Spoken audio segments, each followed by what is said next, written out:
Okay, this is part 10, I think, of my scoliosis story.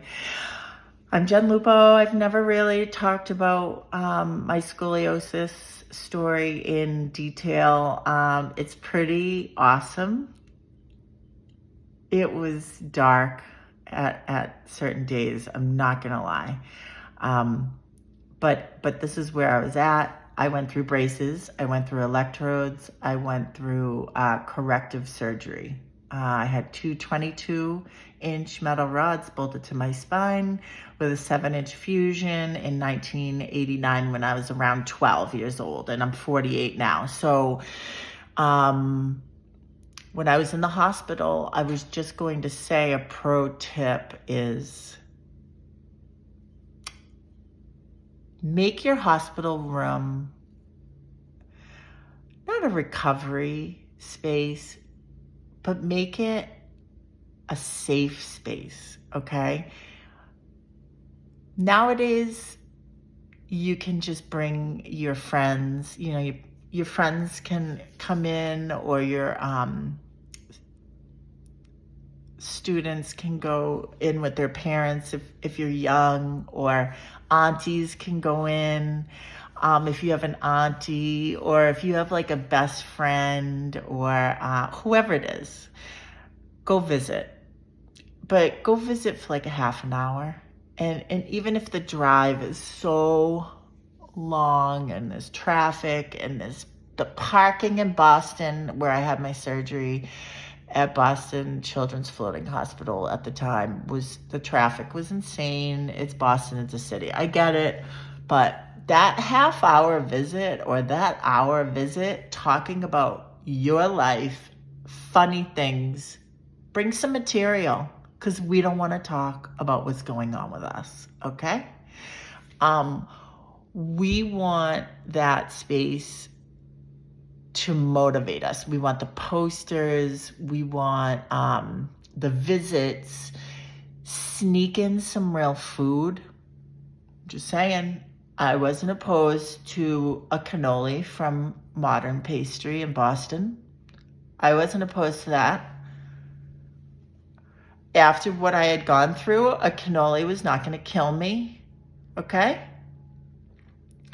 Do what you love to do in that room, in that time, with the people that are your tribe. So back to Batman. Batman, the movie, came out the summer that I was recovering for 6 days in the hospital after my corrective surgery.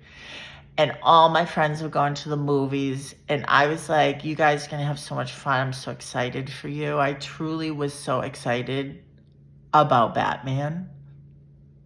It was like the hugest thing of the summer. I don't know if you can relate to that, but I hope you can hear it in my voice, how important it was as a 12-year-old during the summer when you're supposed to be having fun and you're stuck in a hospital in pain. So anyways, my friend Katie Mack comes to visit me.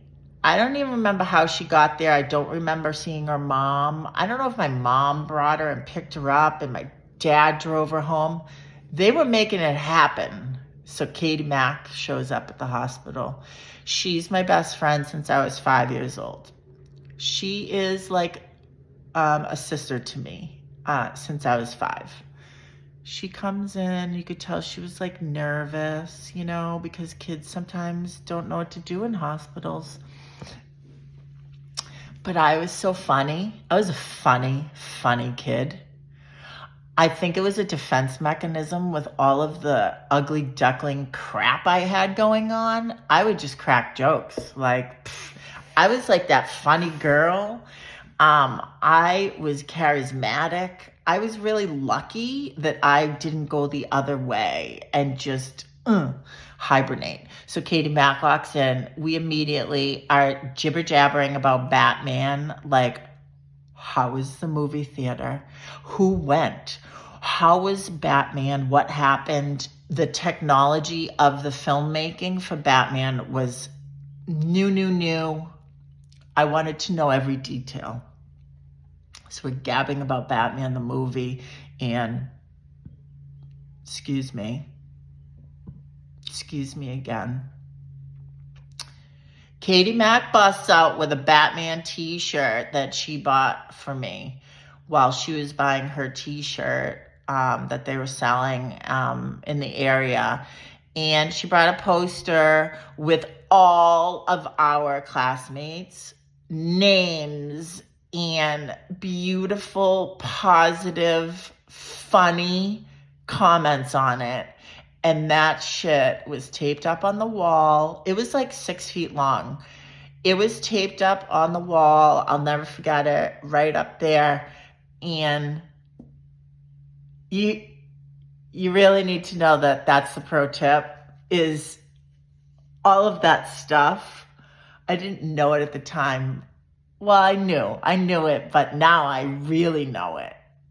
Decades later, I was so grateful and excited for that. And I think her mom brought me in like some homemade food or something that I liked. And some other people visited that I don't really remember. I just remember my parents being there, but mainly my mom. Literally, Mama Beared it. She would not leave. She slept on that rickety cot. They didn't have like recliner bed chairs at that point. They were like the cots that folded up that were really uncomfortable. She wouldn't leave my side the entire time I was in the hospital. Anyways, that was my Batman story. Next part.